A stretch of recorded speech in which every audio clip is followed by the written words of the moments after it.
الحمد للہ رب العالمین والصلاة والسلام علی سید المرسلین اما بعد فاعوذ باللہ من الشیطان الرجیم بسم اللہ الرحمن الرحیم الصلاة والسلام علیک یا رسول اللہ وعلی آلک واصحابک یا حبیب اللہ الصلاة والسلام علیک یا نبی اللہ وعلی آلک واصحابک یا نور اللہ۔ قرآن مجید میں اللہ تبارک و تعالی نے فلاح پانے والے یعنی کامیاب ہونے والے لوگوں کی خصوصیات بیان فرمائی ہیں۔ ارشاد ہوتا ہے والذین هم عن اللغو معرضون، اور وہ لوگ جو فضول چیز سے منہ پھیرنے والے ہیں۔ کامیاب آدمی کی کئی نشانیاں ہوتی ہیں، کئی اوصاف اور صفات ہوتی ہیں، ان میں سے اس سے پہلے کچھ بیان ہوئی، کچھ اس کے بعد بیان ہوئی، اور درمیان میں یہ والا وصف بیان کیا گیا۔ کامیاب لوگوں کا وصف یہ کہ جو فضول باتیں ہیں، فضول کام ہیں، وہ ان سے اعراض کرنے والے، ان سے منہ پھیرنے والے ہوتے ہیں۔ وہ فضول کاموں میں پڑتے نہیں، کیونکہ فضول کام میں پڑنا یہ فضول آدمی کا کام ہے، اور جو آدمی فضول ہے وہ کامیاب نہیں ہوتا۔ نبی کریم صلی اللہ تعالیٰ علیہ وآلہ وسلم نے اسلام کے حسن، خوبصورتی کی نشانی یہ بیان فرمائی ہے۔ فرمایا من حسن اسلام المرء ترکہ ما لا یعنی، کہ آدمی کے اسلام کے حسن میں سے ہے کہ وہ ان باتوں کو چھوڑ دے جس کے ساتھ اس کا کوئی تعلق نہیں، جس میں کوئی فائدہ نہیں، جو عبث ہیں، جو فضول ہیں، جو بے معنی ہیں، جو لا یعنی ہیں، ان چیزوں کو چھوڑ دینا یہ آدمی کے اسلام کے حسن میں سے ہے۔ اب بحیثیت مسلمان بات کر لیں تو بھی ٹھیک، اور بحیثیت انسان بات کر لیں تو بھی ٹھیک۔ آپ انسان کے اعتبار سے بات کریں گے تو کامیاب انسان بھی وہی ہوتا ہے جو اپنی زندگی سے فضول چیزوں کو نکال دیتا ہے، اور جو کام کی چیزیں ہیں وہ اپنی زندگی میں ڈال دیتا ہے۔ اور اگر بحیثیت مسلمان بات کریں تو کامیاب مسلمان بھی وہی ہے کہ جس کی زندگی میں فضول نہیں ہے بلکہ کام کی چیزیں، کیونکہ جو زندگی کا برتن ہے، جو زندگی کا ظرف ہے، وہ تو اتنا ہی ہے۔ اگر کسی آدمی کی زندگی 60 سال ہے تو اب اس 60 سال کی زندگی میں چاہے تو فضول بھر دے، چاہے تو کام کی چیزیں بھر دے۔ نہ فضول ڈالنے سے وہ زندگی 60 کی بجائے 70 کی ہو جائے گی، اور نہ اچھی چیزیں ڈالنے کی وجہ سے وہ 60 کی بجائے 70 کی ہو جائے گی، زندگی اتنی رہے گی۔ لیکن فرق کیا پڑے گا؟ فرق یہ ہوگا کہ اگر فضول چیزوں سے زندگی کو بھر دیا تو زندگی مجموعی طور پہ فضول ہو جائے گی، اور اگر کام کی چیزوں سے، ڈھنگ کی چیزوں سے، مفید چیزوں سے زندگی کو لبریز کر دیا تو زندگی کا ظرف قیمتی ہو جائے گا، کیونکہ زندگی کی قیمت اس میں ہونے والے کاموں کی قدر و قیمت سے ہوتی ہے۔ زندگی بحیثیت زندگی تو محض ایک زندگی ہے، اس میں کیا کیا، اس میں ہوا کیا، وہ گزری کیسے، اس سے زندگی کی قدر و قیمت کا پتہ چلتا ہے۔ اسی لیے وہ لوگ کہ جو بچپن سے لے کے بڑھاپے تک چھوٹی چھوٹی چیزوں میں زندگی گزارتے ہیں، معمولی معمولی چیزوں میں الجھتے رہتے ہیں، زندگی کے اہداف اور مقاصد چھوٹے رکھتے ہیں، تو آخر وقت میں کیا ہوتا ہے کہ ایک معمولی انسان کے طور پہ دنیا سے گزر جاتے ہیں۔ لیکن اسی ڈیوریشن میں، زندگی کے اسی دورانیے میں وہ لوگ بھی ہوتے ہیں جو اسی دن تاریخ کو پیدا ہوتے ہیں جس دن دوسرا ہوا تھا، اور انہی دنوں کے قریب قریب وہ دنیا سے جاتے ہیں جس میں دوسرا گیا تھا۔ لیکن انہوں نے اپنی زندگی کو بڑے کاموں پہ فوکس رکھا، لغو اور فضول کاموں سے احتراز کیا، اپنی زندگی کو مفید سے مفید تر بنانے کی کوشش کی، تو نتیجہ یہ ہوتا ہے کہ وہی 60-70 سال کی زندگی ہوتی ہے، لیکن وہ زندگی اس کی آخرت بھی بنا دیتی ہے اور دنیا کے اندر بھی اس کا نام کر دیتی ہے۔ ہماری زندگیاں جو آج کا زمانہ ہے، اس میں فضولیات کی کثرت در کثرت ہے، کیونکہ فضول کاموں میں مشغول کرنے والے عناصر، جو فیکٹرز ہیں، وہ بہت زیادہ ہو گئے۔ فضول بات بھی ہوتی ہے، فضول کام بھی ہوتا ہے، اور فضول خیال بھی ہوتا ہے. تینوں چیزوں کے اندر آج کے زمانے میں لوگ فضولیات کے دریا میں ڈوبے ہوئے ہیں. اگر فضول باتوں کی آپ بات کریں تو ہمارے معاشرے میں اس وقت فضول گفتگو کرنا کتنا عام ہو چکا ہے، میرے خیال میں اس کے لیے کوئی بہت تفصیل میں جانے کی ضرورت نہیں. ہمارے دن رات کے تبصرے، ہماری دنیا جہان کی باتیں، ہمارا جو ہے وہ ایک موضوع کے اوپر 1000 مرتبہ گفتگو کرنا، جو ہو چکا اس کو دوبارہ پیٹتے رہنا، مستقبل کے پتہ نہیں ہونی نہ ہونی والی باتوں کو دہراتے رہنا، بس ان کاموں کے اندر زندگیاں گزری ہوئی. اور جو زیادہ اس طرح کی باتیں کرتا ہے اس کو ٹائٹل دے دیا جاتا ہے تجزیہ نگار، تبصرہ نگار. اس کا کام کیا ہے؟ ادھر کی اٹھا کے ادھر رکھی، ادھر کی اٹھا کے ادھر رکھی. اگر اردو والا ہے تو 2-4 انگریزی اخبار پڑھ لے گا، اور اگر جو ہے وہ اپنی جنرل اسی کے اندر ہے تو نیٹ کے اوپر ہر چیز کی ریسرچ موجود ہوتی ہے. لیکن بس قوم کو لگا کے رکھنا ہے، لوگوں کو لگا کے رکھنا ہے. اچھا، پھر اس کو دیکھا دیکھی جو ہمارے عام ماحول ہے ہمارا، اگر گرمی ہے تو میرے خیال میں گرمیوں کے 3 مہینے 4 مہینے جو ہے گرمی گرمی گرمی گرمی، بس یہ جو ایک راگ ہے یہ چلتا رہتا ہے. سردی ہے تو سردی کا چلتا رہتا ہے، اگر کوئی طوفان سیلاب آ گیا تو اس کا چلتا رہے گا، اگر کوئی اوپر دیکھا تو اوپر کی باتیں شروع، نیچے دیکھا تو نیچے کی باتیں شروع. تو یہ کیا ہے کہ جب زندگی میں مقصد نہیں ہے اور مقصد کی باتیں نہیں ہیں تو پھر یہ فضول ہوتی ہے. تو فضول باتیں، فضول کام ہے.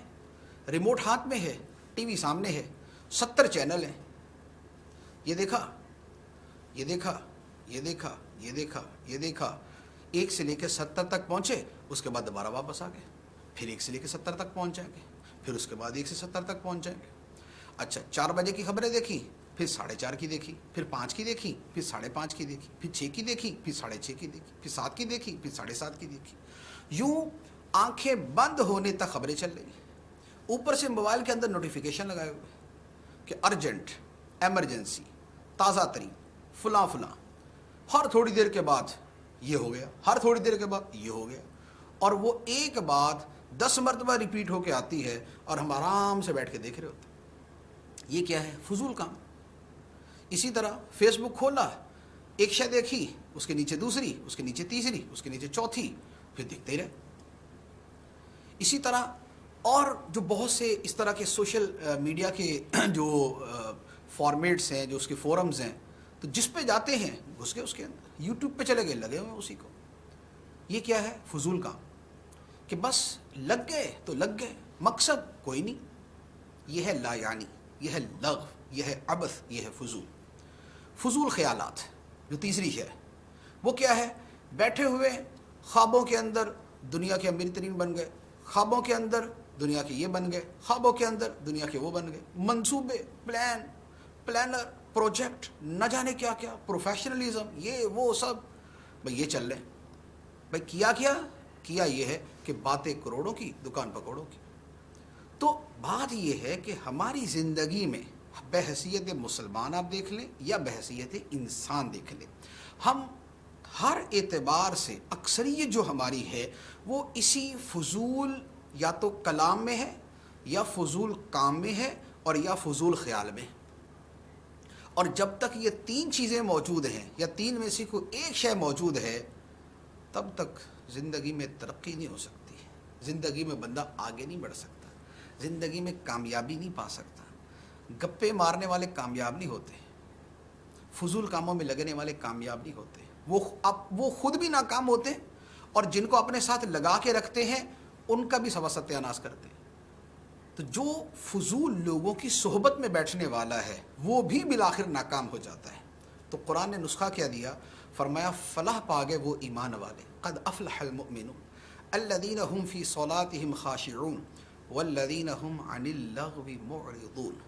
فلاح پا گئے، بے شک فلاح پا گئے وہ ایمان والے جو اپنی نمازوں میں خشوع کرتے ہیں، خشوع و خضوع سے نماز پڑھتے ہیں، اور اس کے ساتھ اور وہ جو لغو، فضول بات سے منہ پھیرنے والے. تو لہذا کامیابی چاہیے دنیا کی یا آخرت کی یا دونوں کی. باہر صورت طریقہ ایک ہے کہ اپنی زندگی سے لغو اور فضول کو نکال دیں، اور اس کی جگہ کام کی باتیں، کام کے کام اور کام کے خیال وہاں ڈال دے، انشاءاللہ کامیابی مل جائے گی۔ اللہ تعالی ہمیں عمل کی توفیق عطا فرمائے۔ اب آپ کے سوالوں کی طرف چلتے ہیں۔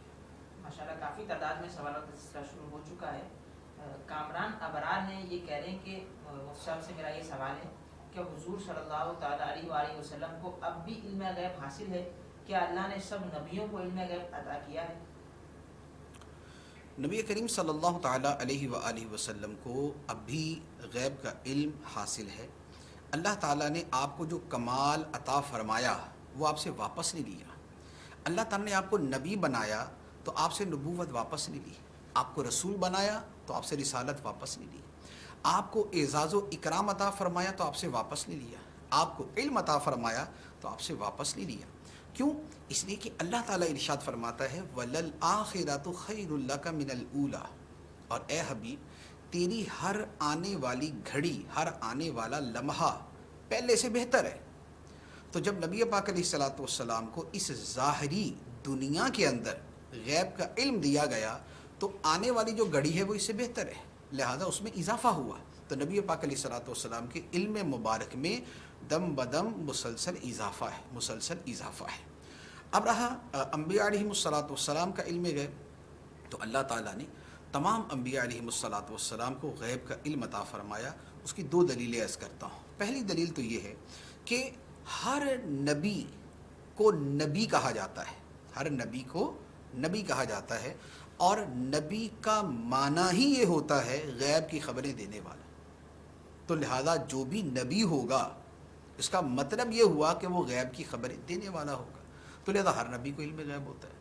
اور دوسری بات یہ، قرآن مجید میں اللہ تعالیٰ ارشاد فرماتا ہے وَمَا كَانَ اللَّهُ لِيُطْلِعَكُمْ عَلَى الْغَيْبِ وَلَكِنَّ اللَّهَ يَجْتَبِي مِن رُّسُلِهِ مَن يَشَاءُ، فرمایا اور اللہ کی یہ شان نہیں کہ اے عام لوگوں تمہیں غیب پر مطلع کر دے، اے عام لوگوں تمہیں غیب پر مطلع کر دے، اللہ کی یہ شان نہیں۔ ہاں اللہ اپنے رسولوں سے چن لیتا ہے جسے چاہتا ہے، تو لہذا اللہ تعالیٰ انبیاء علیہم الصلوۃ والسلام کو غیب کا علم عطا فرماتا ہے۔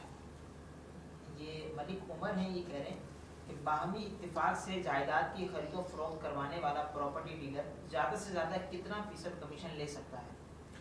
پراپرٹی ڈیلر جو کمیشن ایجنٹ ہوتا ہے، اور عربی میں اسے سمسار بھی کہتے ہیں، دلال بھی کہتے ہیں، مڈل مین بھی اس کو کہا جاتا ہے، کمیشن ایجنٹ بھی کہا جاتا ہے، تو ان تمام یہ جتنے بھی الفاظ میں نے عرض کیے ان کے بارے میں اصول شریعت یہ ہے کہ جو مڈل مین ہے، جو درمیان میں کمیشن کے طور پہ کام کرنے والا ہے، اس کے لیے اتنا کمیشن لینا جائز ہے جتنا رائج ہے، جتنا مروج ہے۔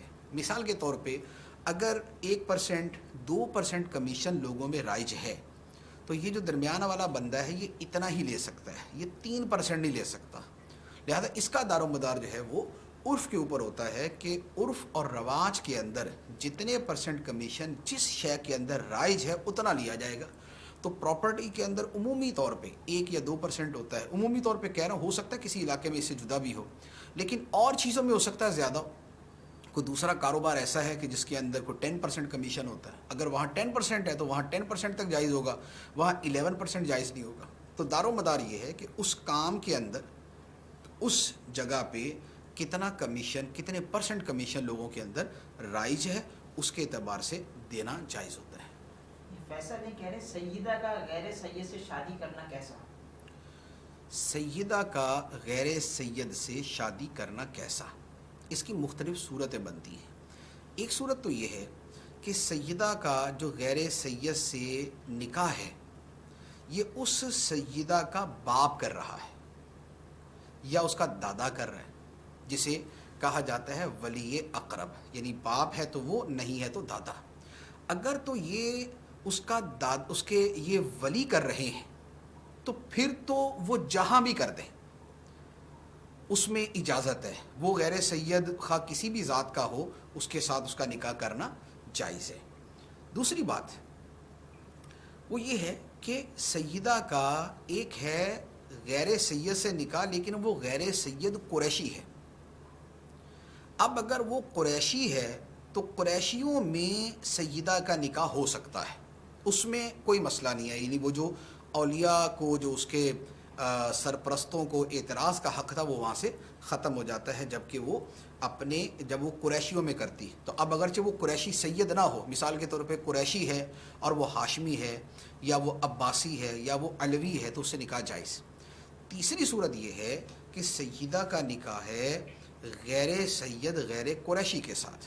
اب غیر قریشی کے ساتھ ہے تو پھر اس میں دو صورتیں، اگر تو کوئی ایسا معروف معزز عالم دین ہے کہ جو بڑا مشہور بھی ہے، جس کی بڑی قدر و قیمت بھی ہے، جس سے شادی کرنا اعزاز سمجھا جائے کہ اتنی بڑی شخصیت سے شادی ہوئی، اگر کوئی ایسا ہے تو اب وہ کسی بھی برادری کا اس سے نکاح جائز ہے۔ اس سے اگلی صورت بنتی کہ یہ بھی صورت نہیں، یعنی وہ قریشی بھی نہیں اور وہ بہت معروف مشہور معظم عند المسلمین عالم بھی نہیں۔ اب اس سے خارج اگر کوئی ہے تو اس سے شادی کرنے میں پھر اولیاء کی اجازت کا ہونا ضروری ہے۔ اولیاء یعنی کہ سرپرست جو اس کے ہیں وہ اجازت دیں گے تو نکاح ہو سکتا ہے، ورنہ غیر کفر میں وہ نکاح قرار پائے گا اور غیر کفر میں نکاح نہیں ہوگا۔ سلطان ہے، کہہ رہے ہیں اللہ پاک سے دعا ہے اللہ پاک مفتی صاحب کو سلامت رکھے، لمبی زندگی، تندرستی، ہماری صحت، عافیت والی عمر عطا فرمائے۔ یہ تنویر کھٹا کے کہہ رہے ہیں ماشاءاللہ بہت اچھا سلسلہ ہے۔ احمد ہیں، کہہ رہے ہیں ماشاءاللہ مفتی صاحب بہت اچھے انداز میں سمجھا رہے ہیں، اللہ پاک انہیں سلامت رکھے۔ یہ سوال کر رہے ہیں، یہ کہہ رہے ہیں کہ مفتی صاحب کیا عورت اپنے والدین کے لیے یہ بار بار بخشش کی دعائیں کرے تو کیا وہ اس سے بخشے جا سکتے ہیں جبکہ وہ نماز کے پابند نہ ہوں؟ بخشش کی دعا اگر والدین کے لیے کی جائے یا کسی اور کے لیے کی جائے تو اس سے بخشا جانا تو اللہ تعالیٰ کے قبول کرنے پر ہی موقوف ہے۔ اگر اللہ تعالیٰ وہ دعا قبول کر لیتا ہے تو جس کے حق میں بھی وہ دعا ہوگی وہ بخشا جائے گا۔ اور باقی یہ بات ہے کہ ماں باپ اگر نماز نہیں پڑھتے اور اب ان کے لیے بخشش کی دعا کی تو ٹھیک ہے، نماز نہیں پڑھنا یہ گناہ کبیرہ ہے، لیکن ایسا نہیں ہے کہ بندہ دائرہ اسلام سے خارج ہو جائے۔ تو جو مسلمان ہے اگرچہ کبیرہ گناہ کا مرتکب ہو اس کے لیے دعا کر سکتے، اور اگر یہ دعا کرنے والی نماز نہیں پڑھتی اور پھر اپنے والدین کے لیے دعا کرتی ہے تو بھی ٹھیک ہے کہ گناہ گار بھی اگر دعا کرے تو اس کے لیے بھی دعا کا دروازہ بند نہیں ہے۔ اللہ تعالیٰ سب کی دعائیں قبول فرمانے والا ہے، تو وہ اس خاتون کی دعا بھی اس کے والدین کے حق میں قبول فرما سکتا ہے، فرما لے گا۔ اور تیسری بات یہ بھی ہے کہ ایک ہوتا ہے اپنے حق میں دعا کرنا، ایک ہوتا ہے دوسرے کے حق میں دعا کرنا، تو اپنی بنسبت جو دوسرے کے حق میں دعا کی جائے اس میں قبولیت کی امید زیادہ ہوتی ہے۔ مجھ سے یہ سوال کر رہے ہیں، یہ کہہ رہے ہیں کہ مسجد میں ممبر کی سیڑھیاں کتنی ہونی چاہیے؟ پہلے 3 ہوتی تھیں، اب دیکھا جا رہا ہے اب نئی جو مسجد بنتی ہے ان میں 4 ہوتی ہیں، اصل حقیقت کیا ہے؟ 3 جو ہیں یہ وہ ثابت ہیں اور اس سے کم زیادہ کرنے میں بھی حرج نہیں ہے۔ تاریخ کے اندر اگر پڑھتے ہیں تو اس میں کافی کمی بیشی موجود ہے، 1 2 بھی ہیں، 4 بھی ہیں، 7 تک کا بھی جو ہے وہ تاریخوں کے اندر موجود ہے، لیکن جو ممبر شریف جو معروف ہے وہ 3 زینوں والا تھا۔ یہ سوال کر رہے ہیں، یہ کہہ رہے ہیں کہ اگر کوئی مسلمان مرتد ہو کر دوبارہ اسلام لائے تو کیا پچھلی قضائیں باقی رہیں گی؟ مسلمان اگر مرتد ہو جائے اور اس کے بعد وہ دوبارہ اسلام قبول کرے تو اب اس صورت میں زمانہ اسلام میں جو پہلے والا زمانہ اسلام تھا اس میں جو اس کی نمازیں قضا ہوئی تھیں یہ اس کو دوبارہ پڑھنی پڑیں گی، لہذا وہ دوبارہ پڑھے گا۔ اور جو مرتد ہونے کے زمانے میں جو نمازیں آئیں اور وہ نہیں پڑھی تو اس کی قضا نہیں، لہذا سابقہ زمانہ اسلام کی جو نمازیں ہیں وہ قضا کی جائیں گی، زمانہ ارتداد کی نمازوں کی قضا نہیں ہوگی۔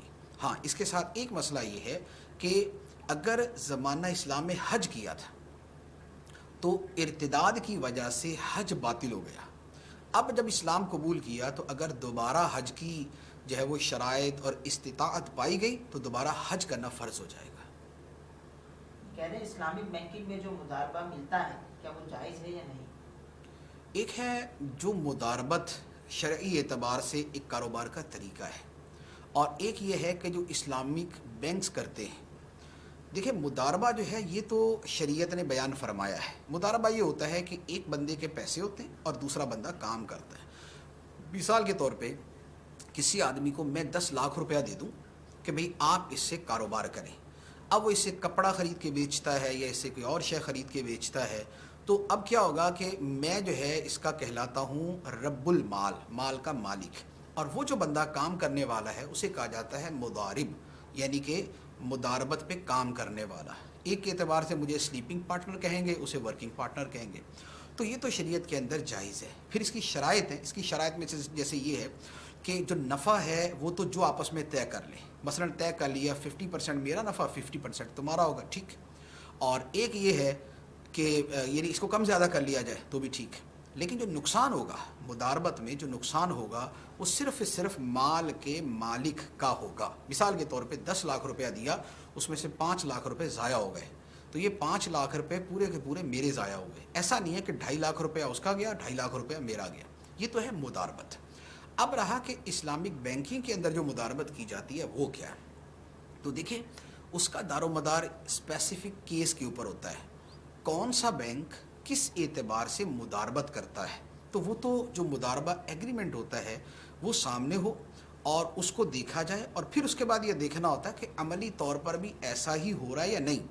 پتہ یہ چلے کہ مثلا ہم نے بینک میں پیسے جمع کروائے 10 لاکھ روپے، ہم نے دیے مداربہ کے طور پہ اور انہوں نے آگے دے دیے سود کے اوپر، اب وہ سود پہ دے دیے، وہاں سے جو پروفٹ آیا آدھا انہوں نے رکھ لیا آدھا ہمیں دے دیا، تو یہ کون سا مداربہ ہوا۔ تو لہذا جو اسلامک بینکنگ والے کرتے ہیں وہ کیا کرتے ہیں یہ اس پہ ڈیپینڈ کرتا ہے کہ ان کا طریقہ کار پتہ ہو۔ تو اگر میں اس کا جواز یا عدم جواز بیان کروں گا تو میں تبھی کر سکتا ہوں کہ جب میرے سامنے وہ چیز ہو۔ تو فی الحال اس میں کچھ نہ کچھ کہیں نہ کہیں جو ہے وہ اس طرح کی چیزیں ہوتی ہیں کہ جو شرعی حدود اور احکام سے ٹکراتی ہیں۔ شعیب قادری ہیں، یہ سلام عرض کر رہے ہیں آپ سے، وہ کہہ رہے ہیں سر کیا آپ حدیث پاک پر کوئی کام کر رہے ہیں؟ حدیث پاک پر فی الحال کوئی کام نہیں کر رہا اور کرنے کا ارادہ ہے اور وہ انشاءاللہ کریں گے۔ اجمل نہیں کہہ رہے ہیں یوٹیوب سے پیسے کمانا کیسا؟ یوٹیوب سے پیسے کمانے کے کوئی 1000 طریقے ہوں گے، اس میں کوئی جائز بھی ہوتا ہے کوئی ناجائز بھی ہوتا ہے۔ اب کون بندہ کس طریقے سے کمانا چاہ رہا ہے تو اب اس طریقے کے اوپر اس کا دار و مدار ہے۔ مثال کے طور پہ جیسے یہ ہمارا اس وقت جو میرا یوٹیوب چینل ہے جو میرے نام سے ہے، اگر میں یہ چاہوں کہ اس یوٹیوب چینل پر ایڈ آئے، کیونکہ ایڈورٹائزمنٹ سے ہی کمایا جاتا ہے، اب اس ایڈورٹائزمنٹ کے اندر میں تمام تر جائز شرائط رکھوں، مثال کے طور پہ اس میں ایڈ کے اندر موسیقی نہیں ہوگی، اس کے اندر جو ہے وہ عورت نہیں ہوگی، اس کے اندر کسی ناجائز چیز کا ایڈ نہیں ہوگا، تو اب یہ والی ساری چیزوں کا خیال کر کے اگر میں نے اس سے کمایا تو یہ کمانا میرے لیے جائز ہوگا۔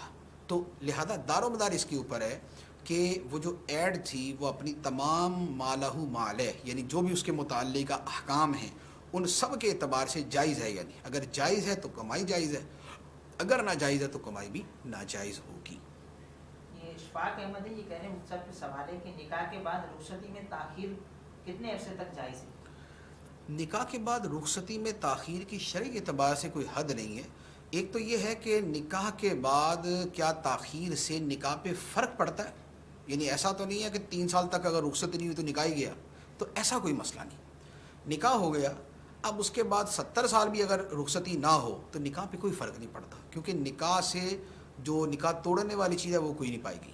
اور ایک یہ ہے کہ حکمت کے اعتبار سے نکاح کے کتنے عرصے بعد رخصتی ہونی چاہیے، تو اس کا دار و مدار صورت حال پہ ہے اور کچھ شرعی طریقہ کار پہ ہوگا۔ اب مثال کے طور پہ شریعت کے اعتبار سے تو یہ جائز ہے کہ نابالغہ بچی کا نکاح اس کا باپ یا دادا کر دے، شریعت کے اعتبار سے جائز ہے، لیکن رخصتی جو اس کی عمر بنتی ہوگی اس کے اعتبار سے کی جائے گی کہ جو مناسب عمر ہے۔ جیسے مثال کے طور پہ ایک آدمی نے نکاح تو کر دیا 12 سال کی عمر میں، لیکن اس کو بعد میں صحت اور دیگر معاملات کے اعتبار سے سمجھ آتی ہے 20 سال کی عمر میں رخصتی کرنا، تو 8 سال بعد رخصتی کرنا بھی جائز ہے۔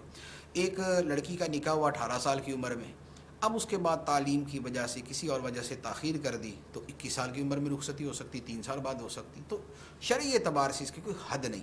ہاں یہ خیال کرنا چاہیے کہ جو آج کا زمانہ ہے اس کے اعتبار سے جو تقاضے ہیں وہ پورے ہونے چاہیے، اور حکم شریعت یہی ہے کہ بالغ ہونے کے بعد لڑکی کے نکاح میں جلدی کرنی چاہیے، اور نکاح میں جلدی کرنے کا مطلب جو ہے وہ رخصتی سمیت ہی ہوتا ہے کہ وہ بھی اس میں شامل ہوتی ہے۔ یہ سوال کر رہے ہیں حضرت خضر علیہ السلام کو آب حیات ملا ہے، انہیں پیا ہے، یا انہیں کوئی دعا ملی ہے؟ حضرت خضر علیہ السلام کے بارے میں آب حیات کا واقعہ یہ سننے میں تو آتا ہے اور بعض کتابوں میں لکھا بھی ہوتا ہے، لیکن یہ کوئی مستند نہیں، یہ ایسا نہیں ہے کہ جس پر ہم ٹرسٹ کر سکیں۔ اسے عام طور پہ اس طرح کی چیزوں کو کہا جاتا ہے اسرائیلیات، یعنی یہودیوں عیسائیوں سے اس طرح کی روایتیں چلتی آ رہی ہیں، تو اس میں بھی اگر کوئی کسی طریقے سے عقلاً نقلاً کو ثابت ہو تو مانی جاتی ہے، ورنہ مسترد کر دی جاتی ہے۔ تو یہ جو آب حیات سے پینے والا ہے، یہ کچھ شاعری کے اندر بیان ہوا ہے اور کچھ اسرائیلیات میں بیان ہوا ہے، لیکن کوئی ایسا خاص اس حوالے سے ہے نہیں کہ یہ معاملہ تھا۔ باقی کسی کی دعا تھی یا نہیں، تو دعا کا بھی معاملہ جو ہے وہ نظر سے نہیں گزرا، یہ اللہ تعالیٰ کا ایک تکوینی معاملہ ہے کہ انہوں نے اللہ تعالیٰ نے اس طرح لمبی عمر ان کو عطا فرمائی۔ سوال کر رہے ہیں، کہہ رہے ہیں مختصر ولی اللہ جو اللہ کے ولی ہیں ان کی بیٹھک کو یا ان کی عبادت گاہ کو مزار بنانا، عرس منانا ہر سال کیسا ہے؟ اچھی بات ہے، عرس منانا جو ہے وہ جو فوت شدہ ہے اس کے ایصال ثواب کی ایک صورت ہوتی ہے، اس کے احوال، اس کے کردار، اس کے نیک اعمال، اس کی نیک زندگی کو یاد کرنے اور دہرانے کا ایک طریقہ ہوتا ہے، اور اس کی تعلیمات سے روشناس کروانے کا ایک ذریعہ ہوتا ہے۔ تو یہ جو ساری چیزیں ہیں یہ اپنی جگہ جائز ہیں، باقی اس میں جو ناجائز کام شامل ہو جاتے ہیں وہ ناجائز ہی ہیں۔ اگر اس کے اندر ڈھول ڈمکا ہے، اس میں جو ہے نا وہ مرد و عورتیں مکس ہیں ایک دوسرے کے اندر، وہاں یا معاذ اللہ قبروں کو سجدہ کیا جاتا ہے یا قبروں کے آگے جھکا جاتا ہے، اور یا یہ ہے کہ بالکل جاہلوں کے جھمگٹے لگے ہوئے اور وہ اپنی خرافات کر رہے ہیں، یا نشیوں کے ڈیرے جمے ہوئے، یا اور اس طرح کی بےہودگی ہے، یا جو ہے وہ رقص و سرود کی محفلیں جمی ہوئی ہیں، موسیقی چل رہی ہے، تو اگر یہ والی چیزیں ہیں تو ان کے ناجائز و حرام ہونے میں کوئی شک نہیں، لیکن ان کا تعلق عرس سے نہیں ہے، یہ تو ویسے ہی ناجائز ہے، عرس سے ہٹ کر بھی کرتے تو ناجائز ہی تھا، ہاں عرس کے اندر کیا تو قباحت اور زیادہ بڑھ جاتی ہے۔ تو عرس جو ہے فی نفسی ہی جائز ہے، جبکہ شریعت کی حدود کے مطابق کیا جائے۔ یعنی سنت کسے کہتے ہیں؟ تعریف ارشاد فرمائیں۔ سنت تو نبی پاک علیہ السلام کے طریقے کو کہتے ہیں، اور ویسے جو سنت کا لفظ ہے یہ بہت سی چیزوں پہ بولا جاتا ہے۔ سنت کا ایک معنی پورے کا پورا دین بھی ہوتا ہے، یعنی کہ نبی پاک صلی اللہ علیہ وآلہ وسلم کی سنت بول لے اور اس سے مراد پورا دین اسلام ہو، یہ بھی ہو سکتا ہے۔ اچھا، سنت سے مراد صحابہ سے ثابت عقائد بھی ہوتے ہیں، سنت سے مراد نبی پاک علیہ السلام کا اپنا طریقہ بھی ہوتا ہے، آپ کا پسند کیا ہوا طریقہ بھی ہوتا ہے، تو اس میں بہت سارے اس کی جو ہے وہ طریقے۔ اچھا، پھر اسی طرح سنت جو ہے وہ حدیث کے معنی میں بھی آتی ہے، اگرچہ وہ تھوڑا سا فرق ہوتا ہے ٹیکنیکلی اس میں اصطلاح کے اعتبار سے، لیکن جو سنت کا لفظ ہے وہ حدیث کے معنی میں بھی آتا ہے، جیسے کہا جاتا ہے قرآن و سنت، اس کا مطلب قرآن و حدیث، تو لہذا سنت کا لفظ بہت ساری چیزوں پہ بولا جاتا ہے۔ انشاءاللہ کافی تعداد میں اسلام کے کمنٹس کر رہے ہیں، اگر کسی کا سوال سلسلے میں شامل نہ ہوا ہو تو دوبارہ کمنٹ کر دیں، انشاءاللہ عز و جل سلسلے میں شامل کیا جائے گا۔ یہ سید عمر گیلانی ہیں، یہ کہہ رہے ہیں کہ ایک بندے نے اپنی زمین مسجد کے لیے وقف کر دی، اب وہ شخص فوت ہو گیا، کہ اب اس زمین کا تصرف مدرسے میں ہو سکتا ہے؟ مسجد کے لیے جب زمین وقف ہو گئی تو اگر وقف شرعی ہو چکا اس کا، تو اب اسے مسجد کے علاوہ کسی اور کام میں استعمال نہیں کر سکتے، اب وہ مسجد کے لیے ہے تو اب وہ ہمیشہ مسجد کے لیے ہی رہے گی۔ صحیح۔ یہ کہہ رہے ہیں کہ بیٹی اپنی ماں کی قبر پر جا سکتی ہے، اور اس طرح کا ایک اور سوال بھی آ رہا ہے، کیا عورتیں آخرت کی یاد تازہ کرنے کے لیے قبرستان جا سکتی ہیں؟ عورتوں کے لیے قبرستان جانا منع ہے، خواہ وہ والدہ کی قبر ہو یا وہ کسی اور کی قبر ہو، بلکہ والدہ وغیرہ کی قبر جو ہے اس پہ جانے میں تو خدشہ زیادہ ہے۔ خدشہ زیادہ سے کیا مراد ہے کہ عام طور پہ جب اتنا کوئی قریبی ہوتا ہے تو اس کی قبر پہ جا کر کیفیت جو بدلتی ہے وہ آپ سمجھتے ہیں، اور خواتین کے اعتبار سے آپ سمجھتے ہیں کہ ان کا جو جذباتی معاملہ ہے وہ زیادہ شدید ہوتا ہے، تو وہ پھر رونا دھونا اور باقی چیزیں ہو جاتی ہیں، تو لہذا موت کی یاد کے لیے بھی خواتین کو قبرستان جانا منع ہے، مزارات پر جانا بھی عورتوں کو منع ہے۔ صرف نبی کریم صلی اللہ تعالیٰ علیہ وآلہ وسلم کے روضہ اطہر پر خواتین حاضر ہوں گی کہ وہاں کی حاضری اعلیٰ درجے کی سعادت قریب باواجب ہے، تو لہذا وہاں کا حکم جدا، باقی ہر جگہ کا جدا ہے۔ جہاں تک موت کی یاد کا تعلق ہے تو موت کی یاد تو بندہ گھر بیٹھ کے بھی تھوڑی دیر تصور کر لے تو موت تو اچھی طرح یاد آ ہی جاتی ہے۔ یہ کہہ رہے ہیں ذوالفقار ہیں، کہہ رہے ہیں قبروں پر پھول چڑھانا، پھول ڈالنا، کیا یہ سنت ہے؟ قبروں پر پھول ڈالنا یہ سنت سے استدلال کرتے ہوئے جائز ہے، مستحب ہے، اچھا عمل ہے۔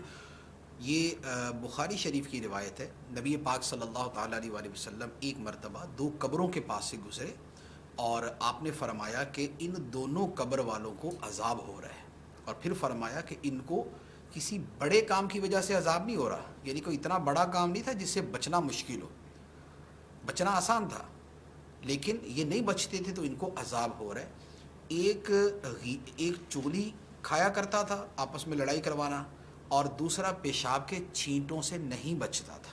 اس کے بعد نبی پاک صلی اللہ علیہ وآلہ وسلم نے ایک شاخ توڑی، اس کو دو حصے کیا اور دونوں قبروں کے اوپر اس کو گاڑ دیا، اور فرمایا کہ جب تک یہ شاخیں تر رہیں گی تب تک ان قبروں پر عذاب ہلکا رہے گا، لعلہ ان یخفف عنہما، امید ہے کہ ان دونوں قبروں سے عذاب میں کمی رہے گی۔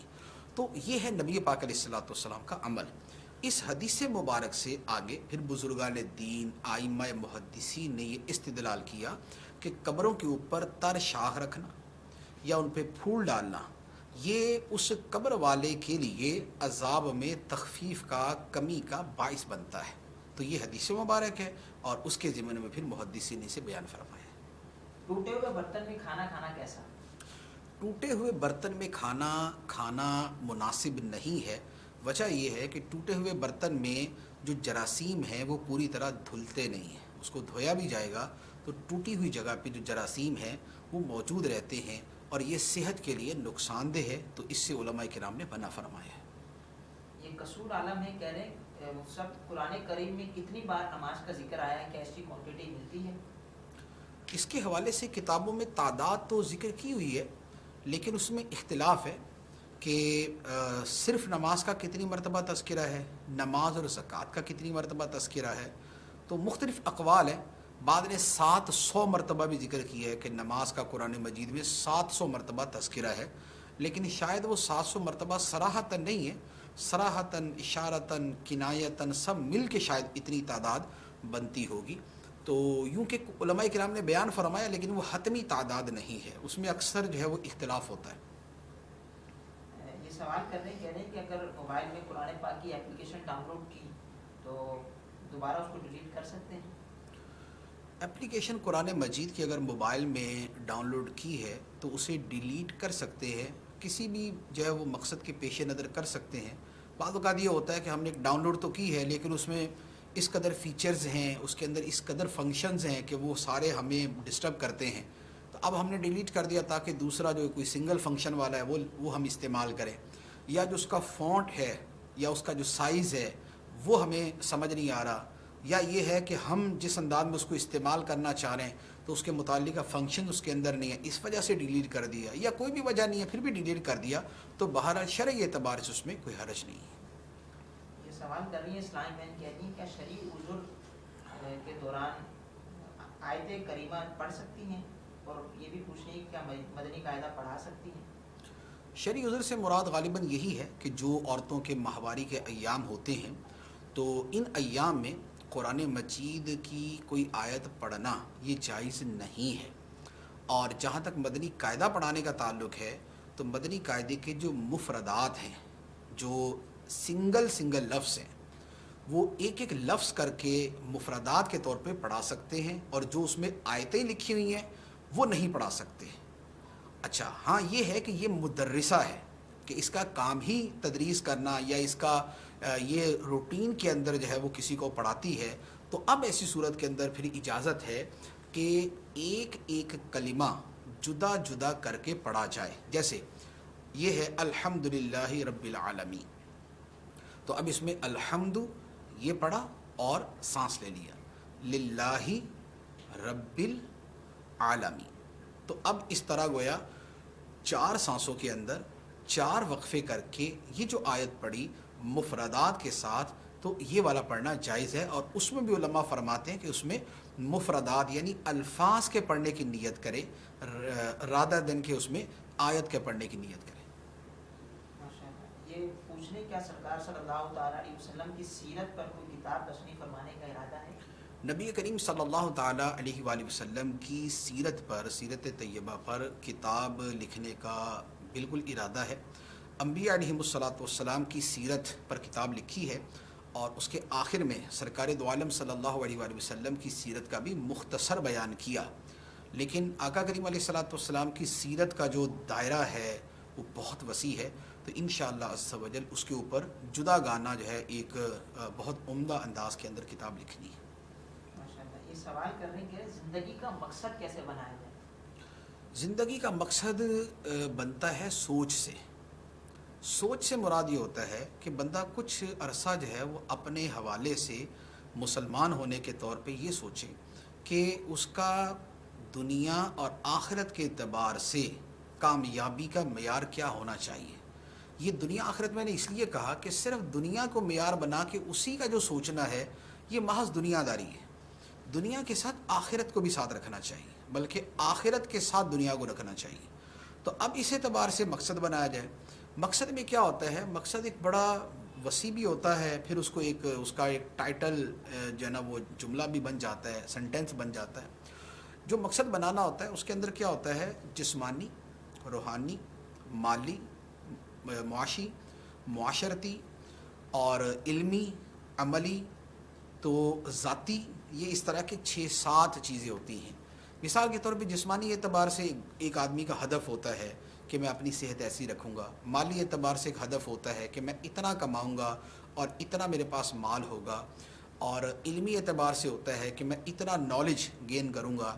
عملی اعتبار سے ہوتا ہے کہ میں اپنا عمل ایسے رکھوں گا۔ معاشرتی اعتبار سے ہوتا ہے کہ میں اپنے تعلقات اور اپنے فیملی کے ساتھ تعلقات اس طرح رکھوں گا، اتنے رکھوں گا۔ اور ذاتی اعتبار سے ہوتا ہے کہ پرسنل امپرومنٹ، کہ میں اپنے آپ کو جو ہے وہ کس جگہ تک لے کے جاؤں۔ اچھا، اسی طرح پھر ایک پروفیشنل گولز ہوتے ہیں جسے کہا جاتا ہے پیشہ ورانہ اہداف۔ مثال کے طور پہ ایک بندہ کسی آفس میں کام پہ لگتا ہے۔ اب وہ کام پہ لگا تو لازمی بات ہے ایک اس سے اوپر بندہ ہے، کچھ اس سے اوپر ہے، کچھ اس سے اوپر ہے، کچھ اس سے اوپر ہے۔ تو اب وہ اپنا ہدف بناتا ہے کہ مجھے اس سیٹ تک پہنچنا ہے، تو اس سیٹ تک پہنچنے کی کوشش کرتا ہے۔ ہم دینی اعتبار سے اگر کہیں تو جیسے اگر میں اپنی فیلڈ کی بات کروں تو میری فیلڈ ہے دارالافتاء، فتویٰ نویسی۔ فتویٰ نویسی میں شروعات ہوتی ہے کہ بندہ فتویٰ لکھنا سیکھتا ہے، لیکن پھر اس سے آگے مختلف درجات ہیں کہ ایک آدمی پہلے معاون مفتی ہوتا ہے، پھر وہ متخصص ہوتا ہے، پھر سینئر متخصص ہوتا ہے، پھر نائب مفتی ہوتا ہے، پھر مفتی بنتا ہے۔ تو اب یہ درجہ بدرجہ اہداف طے کیے جاتے ہیں۔ تو یہ ایک پورا یوں کہہ لیں کہ ایک پلان ہوتا ہے، ایک طریقہ کار ہوتا ہے جس کے اوپر چلا جاتا ہے۔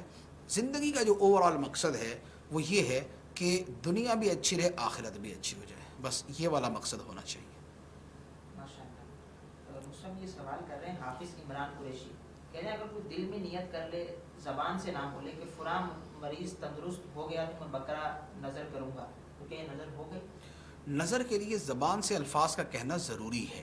اگر زبان سے الفاظ نہیں کہے اور صرف دل کے اندر یہ نیت ہے کہ اگر فلاں تندرست ہو گیا تو میں بقرہ ذبح کروں گا، تو اس سے یہ نظر واجب نہیں ہوئی۔ نوکری کی وجہ سے داڑھی منڈوانا کیسا ہے؟ نوکری کی وجہ سے ہو یا کسی اور وجہ سے ہو، داڑھی رکھنا جو ہے وہ داڑھی منڈوانا جائز نہیں ہوگا، کہ داڑھی رکھنا واجب ہے۔ نبی پاک صلی اللہ تعالیٰ علیہ وآلہ وسلم نے بڑی کثرت کے ساتھ اس کی تاکید فرمائی ہے، بار بار فرمایا داڑیاں بڑھاؤ، مونچھیں پست کرو اور یہودیوں جیسی صورت نہ بناؤ۔ تو یہ نبی پاک علیہ الصلوۃ والسلام کے بار بار کے فرامین ہیں۔ تو لہذا کسی نوکری کی خاطر اس واجب کا ترک کرنا یہ جائز نہیں ہے۔ یہ اسلم رضا ہیں، کہہ رہے ہیں مجھ سے میری والدہ کا انتقال ہو گیا ہے، تو کیا ان کی طرف سے قربانی کر سکتے ہیں؟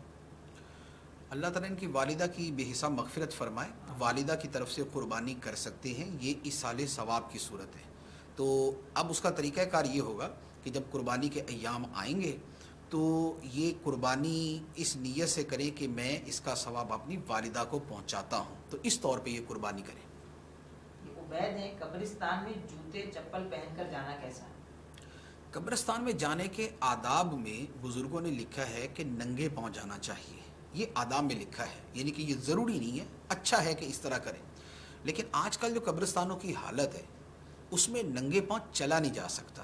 وہاں پر جو کانٹے دار درخت ہوتے ہیں، ان کے کانٹے گرے ہوئے، شاخیں گری ہوئی، مٹی ہے، بجری ہے، پتھر ہیں، روڑے ہیں، تو وہ اس کا اچھا اسی طرح پھر کہیں پانی کھڑا ہے تو کہیں کچھ ہے، تو ہاں صورتحال جو ہے وہ ایسی ہوتی ہے کہ ننگے پاؤں جانا جو ہے یہ بڑا مشکل ہے. تو یہ نہیں ہے کہ پاؤں زخمی ہو جائے، خون و خون ہو جائے لیکن جانا ننگے پاؤں ہی ہے، ایسا کوئی حکم نہیں ہے، بلکہ جہاں پر ایسا اندیشہ ہے وہاں پر یہی حکم ہے کہ چپل پہن کے جائیں. اپنے آپ کو اذیت سے بچانا یہ زیادہ ضروری ہے بنسبت اس ادب کے. لیاقت علی کہہ رہے ہیں اسلامک پوائنٹ آف سے ہم کون سی کتاب جو ہے وہ نہ پڑھیں؟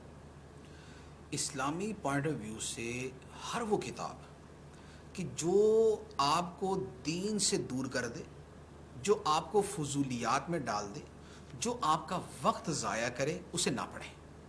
اب اس کا دائرہ اتنا وسیع ہے کہ معذرت کے ساتھ آج کل کی جو اکثر کتابیں ہیں وہ اسی میں آئیں گی. مثال کے طور پہ یہ ناول ہے. اب ناولز کا کیا ہوتا ہے؟ ایک جھوٹ کا ایک محل ہوتا ہے جو تعمیر کیا جاتا ہے، جس میں باتھ روم سے لے کے کنگرے تک اور محل کے اوپر تک کا سارا بنایا جاتا ہے. اب پھر وہ ناول نگار آپس میں ایک دوسرے کو بانس پہ چڑھا رہے ہوتے ہیں، ایک دوسرے کی تعریفوں کے پل باندھ رہے ہوتے ہیں، واہ جی واہ کیا ناول لکھا، کیا لکھا، کچھ بھی نہیں. تو بس یہ فضول ہوتا ہے، یہ فضول کے اندر بس سارا چل رہا ہوتا ہے. کسی کی ضرورت ہو سکتی ہے کہ کوئی آدمی جو ہے وہ ادب سیکھنے کے لیے، اور وہ بھی کسی صحیح مقصد کے لیے سیکھنا چاہ رہا ہے، ورنہ یہ سب جو ہے نا ناول کا کم از کم نقصان یہ ہوتا ہے کہ بندے کا دل جو ہے وہ کوئی ڈھنگ کی چیز پڑھنے کی طرف نہیں آتا، کیونکہ ناول کی جو لذت ہے وہ اسے ڈبو دیتی. یہی حال شاعری کا. پھر شاعری کے اندر جو فحش، جو بے حیائی، جو سوائے جو ہے نا وہ لڑکی کی تعریف اور تل اور رخسار اور یہ اور وہ، اس کے علاوہ کام ہی کوئی نہیں، تو وہ والی شاعری. اچھا اسی طرح اور ادھر ادھر کی قصے کہانیاں، یہ سب وہ ہیں کہ جو اکثر و بیشتر انسان کو با مقصد چیزوں سے دور کر دیتی ہیں. تو جو با مقصد ہیں، اچھی کتابیں، معلوماتی کتابیں، مفید کتابیں، وہ والی پڑھنی چاہیے. بقیہ سب کتابوں سے بائے بائے کر دینا چاہیے. ماشاء اللہ کافی تعداد میں سلسلے میں سوالات شامل ہوئے ہیں. اس سے آخری سوال شامل کر رہے ہیں کہ اگر دوران جماعت کوئی شخص سب سے نکل جائے، بچہ یا آدمی، تو کیا ساتھ ساتھ ہو کر سب مکمل کریں یا جگہ خالی رہنے دیں؟ اگر تو کوئی اس طرح صف سے نکل جائے تو جو بہتر صورت ہے وہ یہ ہوتی ہے کہ پیچھے سے کوئی بندہ آگے ہو جائے، خواہ وہ نماز ہی پڑھ رہا ہو، نماز کے اندر ہی 2 قدم بڑھا کے وہ آگے سب پوری کر دے. اور اگر پیچھے سے کوئی آگے نہ ہو تو پھر وہ جو کھڑے ہیں تو وہ تھوڑا تھوڑا جو ہے نا وہ اس طرح کر لے کہ وہ متصل بھی رہیں، کہ جو خود ان کا آپس کے اندر ساتھ ساتھ ہونا ضروری ہے وہ بھی باقی رہے اور وہ جگہ بھی پر ہو جائے. ہمارے آج کے سلسلے کا وقت جو ہے وہ ختم ہوا. اللہ تبارک و تعالی ہمیں علم دین سیکھنے اور اس پر عمل کرنے کی توفیق عطا فرمائے. آمین بجاہ النبی الامین صلی اللہ علیہ وسلم.